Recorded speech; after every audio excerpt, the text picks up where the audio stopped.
Multi stars నటించిన Bhairavam movie ఇప్పుడే చూడడం అయితే జరిగింది. ఇక మూవీ స్టోరీలోకి వస్తే మాత్రం స్టోరీ, ఆ ఎలివేషన్స్ అన్ని స్క్రీన్ ప్లే కానీ డైరెక్షన్ కానీ అద్భుతంగా ఉన్నాయి. సో ఒక్కసారి మూవీ ఎలా ఉందని మాట్లాడుకుంటే కనుక సో మనకి ఆ ఎలివేషన్స్ కానివ్వండి, స్క్రీన్ ప్లే కానివ్వండి, డైరెక్షన్స్ కానివ్వండి, బ్యాక్గ్రౌండ్ స్కోర్ కానివ్వండి చాలా బాగుంది. ముగ్గురికి మంచి కంబ్యాక్ అయితే ఇచ్చినట్టే మనకి మంచు మనోజ్ గారు కానివ్వండి, నారా రోహిత్ గారు కానివ్వండి కొంచెం బ్రేక్ అయితే ఇవ్వడం జరిగింది సినిమాలకి. ఇప్పుడు మళ్ళీ రీఎంట్రీ ఇచ్చారు. రీఎంట్రీ మామూలుగా లేదని అయితే చెప్పుకోవచ్చు. అయితే ఈ ముగ్గురు సినిమాల్లో మంచి స్నేహితులు, మంచి ఇద్దరు మంచు మనోజ్, అదేవిధంగా నారా రోహిత్ గారు అయితే మంచి మంచి స్నేహితులని అయితే చెప్పుకోవచ్చు. అదేవిధంగా బెల్లంకొండ శ్రీనివాస్ గారు ఇంకా నమ్మిన బంటు అనుకుంటూ చెప్పుకోవచ్చు. ఈ ముగ్గురు క్యారెక్టర్స్ అసలు ఒక్కరికి మించి ఒకరు చేశారు, బ్లడ్ పెట్టేశారని అయితే చెప్పొచ్చు. ఇక క్యారెక్టర్ అదేవిధంగా స్టోరీ విషయంలోకి వస్తే మాత్రం స్టోరీ మొత్తం రివీల్ చేయొద్దు కాబట్టి స్టోరీ పరంగా కూడా చాలా బాగుంది. వన్ వర్డ్లో చెప్పాలంటే ఒక గుడి ఆస్తిపత్రాల కోసం అయితే ఇదంతా స్టోరీ అయితే ఉంటుంది. అందులో కొంచెం మనోజ్ గారు విలన్ కమ్ ఆయన మంచి హీరో లాగా అయితే కంబ్యాక్ అయితే ఇస్తాడు మనకి ఈ మూవీలో. అయితే ఆ క్యారెక్టర్ కూడా మెయిన్ ఏంటంటే మంచు మనోజ్ గారు ఫైటింగ్ సీన్స్ కానివ్వండి, అండ్ అదేవిధంగా మంచు మనోజ్ గారి ఏవైతే డైలాగ్స్ ఉంటాయో ఆ డైలాగ్స్ మాత్రం అసలు థియేటర్ అంతా ఇంకా దద్దరిల్లిపోయిందని అయితే చెప్పొచ్చు. ఒక్కసారి ముగ్గురు ఒకే స్క్రీన్ మీద ఒకేసారి కనిపించినప్పుడు మాత్రం ఇంకా నెక్స్ట్ లెవెల్ అయితే ఉంటుందని అయితే అనుకోవచ్చు. అదేవిధంగా స్టోరీ పరంగా, ఎలివేషన్స్ పరంగా అయితే ఇంకా నెక్స్ట్ లెవెల్. కానీ కొన్ని సీన్స్ మాత్రం ఇంకా నెగటివ్ ఇందులో ఏమున్నాయని మాట్లాడుకుంటే కనుక కొన్ని సీన్స్ దగ్గర ఒక్కొక్క దగ్గర కొంచెం నెగటివ్ అయితే అనిపిస్తుంది. కానీ అయినప్పటికీ మాత్రం నెగటివ్ రాకుండా అంటే అక్కడ బోరింగ్ కొట్టకుండా ఆ బోరింగ్ని కవర్ చేసేందుకైతే కొంచెం ఆ ఎలివేషన్స్ కానివ్వండి, స్క్రీన్ ప్లే కానివ్వండి, డైరెక్షన్ కానివ్వండి, బ్యాక్గ్రౌండ్ స్కోర్తో అయితే ఇవన్నీ కవర్ చేయడం అయితే జరిగింది. స్టోరీ పరంగా అయితే చాలా బాగుంది. అదేవిధంగా ముగ్గురు స్నేహితులుగా అసలు ఇంకా ఇంత మంచి ఫ్రెండ్షిప్ ఇంకా ఎక్కడ ఉండదేమో అన్నట్లు అంత బాగుంటుంది ఫ్రెండ్షిప్ కూడా. కానీ లాస్ట్కి అయితే ఒక ట్విస్ట్ అయితే ఉంటుంది. ఆ ట్విస్ట్ రివీల్ చేస్తే అసలు బాగోదు, ఊహించలేని ట్విస్ట్. అది కూడా మంచు మనోజ్కి, నారా రోహిత్కి మధ్యలో జరుగుతుంది. సో ఆ ట్విస్ట్ మాత్రం మీరు చూస్తే ఇంకా అప్పుడు కొంచెం ఎమోషనల్గా అయితే ఫీల్ అవ్వాల్సిందే. అలాంటి ట్విస్ట్ అయితే ఉంటుంది, అస్సలు ఊహించలేరు. సో ట్రైలర్కి మూవీకి మాత్రం కొంచెం చాలా డిఫరెంట్ అయితే ఉందనుకోవచ్చు. మనం ఒక ట్రైలర్లో చూసినట్లయితే కనుక మంచి అసలు ఒక నెక్స్ట్ లెవెల్గా వెళ్తుంది అనుకున్న మూవీ, కానీ ట్విస్ట్లో మాత్రం కొంచెం ఎమోషనల్గా అయితే ఫీల్ అవుతాము. అది ఎందుకనేది అయితే మూవీ చూస్తేనే అర్థమవుతుంది. స్టోరీ పరంగా కానివ్వండి, ఫైటింగ్ సీన్స్ కానివ్వండి, అంటే మనకి ఎమోషనల్ సీన్స్ కానివ్వండి, అదేవిధంగా ఈ ఫైటింగ్ సీన్స్ కానివ్వండి, డ్రామా కానివ్వండి చాలా అద్భుతంగా ఉందనుకోవచ్చు. అదేవిధంగా హీరోయిన్ క్యారెక్టర్ కూడా చాలా బాగుంది. హీరోయిన్ క్యారెక్టర్ కూడా తన క్యారెక్టర్కి తను న్యాయం చేసిందని అయితే చెప్పొచ్చు. ఒక మంచి పల్లెటూరి అమ్మాయి లాగా చాలా బాగుందని అయితే అనుకోవచ్చు. అండ్ మనకి ఓవరాల్గా మూవీ మాత్రం నేను ఇచ్చే రేటింగ్ మాత్రం 5కి 3.5 అయితే ఇస్తాను. అందరికీ నమస్కారం. భైరవ్ మూవీ చూడడం జరిగింది. సినిమా అయితే చాలా అద్భుతంగా అనిపించింది నాకు. నారా వారు అయితే నాణ్యంగా చేసుకెళ్ళారు, మంచు వారు అయితే మడతడేశారు, బెల్లం వారు అయితే బ్రహ్మాండంగా చేశారు. సినిమా ఎక్కడ కూడా మిస్యూజ్ కాలేదు. ఒక గుడి ఆస్తిని కాపాడటం కోసం ఆ స్నేహితులు పడినటువంటి విధానం ఏ రకంగా ఉందన్నది చూపించుకోవడం జరిగింది. ముగ్గురు హీరోలు కూడా వారి క్యారెక్టర్ తగ్గట్టుగా 100% న్యాయం చేశారు. ఈ ముగ్గురు కూడా కంబ్యాక్ అని చెప్పొచ్చు సినిమాతో.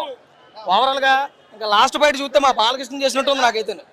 చించబడేడు సినిమా సూపర్ అండి. బయట ఎలా ఉంటారో తెలియదు కానీ సినిమాలో అయితే ఎక్స్ట్రాడినరీగా ఉన్నారు. ఇంకా సాంగ్స్ కూడా బాగున్నాయి. ఈ సినిమాలో చెప్పుకోవడానికి ఏముందంటే బ్యాక్గ్రౌండ్ మ్యూజిక్, ఎలివేషన్స్, ఒక కేజీఎఫ్, ఒక బాహుబలి బ్యాక్గ్రౌండ్ ఎలివేషన్స్ ఎలా ఉంటాయో అంతకు మించి అయితే ఈ సినిమా అయితే ఉంది. కానీ ముగ్గురు హీరోలకి ఈ భైరవ్ అనే సినిమా కంబ్యాక్ ఇచ్చిందని చెప్పొచ్చు. శంకర్ గారు అమ్మాయి హీరోయిన్ ఎంత క్యూట్గా అయితే బెల్లం గారిని పిలిచిందో అంత క్యూట్గా పర్ఫార్మెన్స్ అయితే చేసేసింది. చాలా బాగుంది, సూపర్ అండి. సినిమా అంటేనే చెప్తున్నాను కదా, ఇక లాస్ట్ బయట అయితే మా బాలకృష్ణ చేసినట్టు ఉంది. ఇరగొట్టాడు బట్టి బెల్లం గారు అయితే ఎక్కడా కూడా తగ్గలేదు. క్యారెక్టర్ పరంగా 100% ముగ్గురు హీరోలు కూడా న్యాయం చేశారు.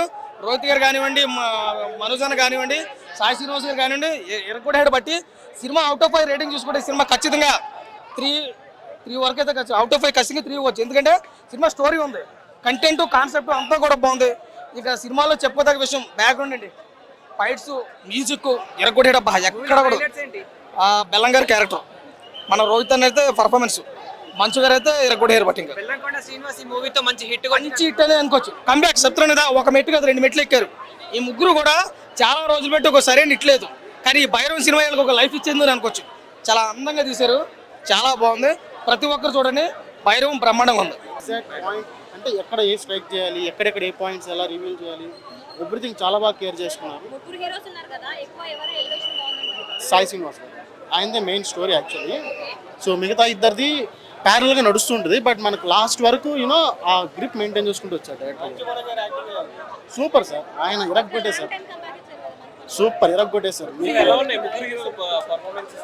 ముగ్గురు నారా రోహిత్ గారి స్క్రీన్ ప్రెజెన్స్ కానీ, మనోజ్ గారి ఆ పర్ఫార్మెన్స్ కానీ, సాయి శ్రీనివాస్ గారు అండర్ ప్లే చేస్తూ ఒక ప్యాసివ్లోంచి యాక్టివ్ క్యారెక్టర్గా టర్న్ అవడం కానీ అదర్ కొట్టేశారు. నెక్స్ట్ లెవెల్ అండి, చాలా బాగా న్యాయం చేశారు. Yeah. నేను తమిళ్ చూడలేదు యాక్చువల్లీ, నేను ఇప్పుడు మళ్ళీ చూస్తాను, తమిళ్లో చూస్తాను సరే. Super sir, super, very good experience, definitely 4/5. అన్న నిజంగా చెప్తున్నా, భైరవ సినిమా చూస్తుంటే మైండ్ బ్లో అయిపోయిందన్న. నిజంగా చెప్తున్నా, సినిమా మాత్రం హ్యాట్సాప్ చెప్పాలి సినిమాకి, ఒక బ్లాక్ బస్టర్ మూవీ. ఎందుకంటే భైరవ టైటిల్ ఎలా పెట్టిండో, టైటిల్ తగ్గట్టు సినిమా కూడా అంతా బాగా చేసిండు.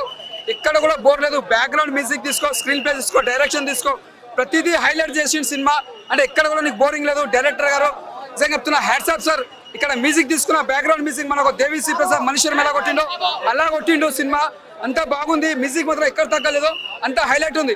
మేము చెప్పాలంటే మనోజ్ గారు యాక్టింగ్ లో హ్యాట్సాప్ సార్. యాక్టింగ్ కి ఫిజా అయిపోతారు ఎవరైనా.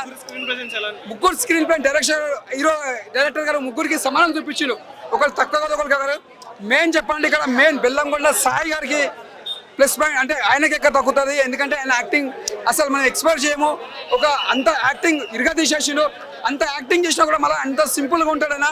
నిజంగా చెప్తున్నా, నువ్వు వరల్డ్లో రికార్డులో మళ్ళీ ఒక కమల్ హాసన్ తర్వాత, మళ్ళీ ఒక విక్రమ్ తర్వాత యాక్టింగ్ అనేది ఇలా చేయాలో, మళ్ళీ అల్లు అర్జున్ గారు చూసినాం, తర్వాత మళ్ళీ నిన్ను చూసిన యాక్టింగ్లా అంతా బాగా చేసినావు.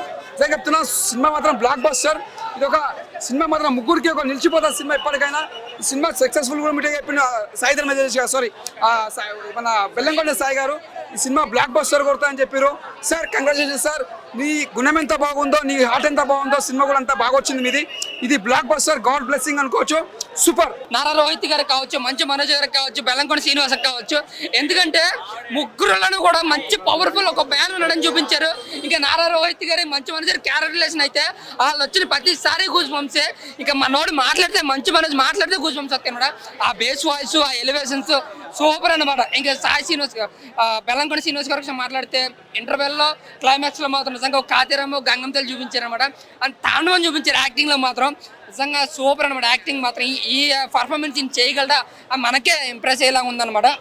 ఇంకా సినిమాల కోసం, బ్యాక్గ్రౌండ్ కోసం మాట్లాడుకుంటే సాంగ్స్ యావరేజ్గా ఉంది అనిపించిన, డ్యాన్సులు బాగున్నాయి. మన అతిథి రావ శంకర్ గారి కూతురు నిజంగా యాక్టింగ్లోను, ఆ డ్యాన్సులో మాత్రం ఇంకో సాయిపాలమే గుర్తొచ్చింది. నిజంగా చాలా బాగా నటించింది అనమాట. ఏదైనా అంటే దీన్ని తమిళ్లో చూడలేదన్నా, తెలుగులోనే చూశాను. తమిళ్లో నాకు తెలియదు కూడా తెలియదు ఈ సినిమాని. బట్ నేను చూసినంత వరకు భైరవం సినిమా ఒక హిట్గా చెప్పుకొచ్చాను. మరి ఏమన్నా మార్పు లేదు మనకు తెలియదు కానీ, బట్ ముగ్గురికి పవర్ఫుల్ రోల్స్ అన్న, ముగ్గురికి కంబ్యాక్ అన్న. అంటే కంబ్యాక్ అంతే, కలెక్షన్ ఏ విధంగా ఉంటుందో తెలియదు కాబట్టి. బట్ మంచి మనోజ్ గారి క్యారెక్టరేషన్, ఆయన వచ్చిన సీన్స్ అయితే మాత్రం ఆ వాయిస్తో నిజంగా గూస్ బంప్స్. స్టోరీ రొటీన్గా ఉందన్న, బట్ స్క్రీన్ ప్లే ద్వారా చెప్పాలంటే స్క్రీన్ ప్లే మాయ చేసింది అనుకోవచ్చు అంతే. స్టోరీ ఏం జరుగుతుందో తెలిసిపోతుంటుంది. బట్ ఎటు వచ్చి నారా రోహిత్ గారు, మంచి మనోజ్ గారు వచ్చినప్పుడు మాత్రం మనం కొద్దిగా ఇంటరాక్ట్ అయ్యి విజిల్ వేస్తాం అనమాట. అంత పవర్ఫుల్గా డిజైన్ చేశారు. ముగ్గురు కాంబినేషన్, ముగ్గురికి సమానమైన క్యారెక్టరేషన్ ఇచ్చారు. బట్ కాకపోతే లాస్ట్కి వచ్చి బెల్లంకొండ శ్రీనివాస్ హైలైట్ చేశారు, ఎందుకంటే హీరో అతను కాబట్టి. సో ముగ్గురికి సమానమైన రోల్స్ ఉంటాయి, ఫస్ట్ హాఫ్ సెకండ్ హాఫ్ కూడా. లాస్ట్ అరగంట మాత్రం శ్రీనివాస్ గారు విశ్వతాండం చూస్తారు అంతే ఇంటర్వెల్. ఓవరాల్గా అయితే రేటింగ్ వదిలేనా, ఓవరాల్గా నేను చెప్పొచ్చేది ఏంటంటే భైరవం సినిమా కోసం ఒకసారి అయితే, ముగ్గురు కోసం ఒకసారి చూడొచ్చు.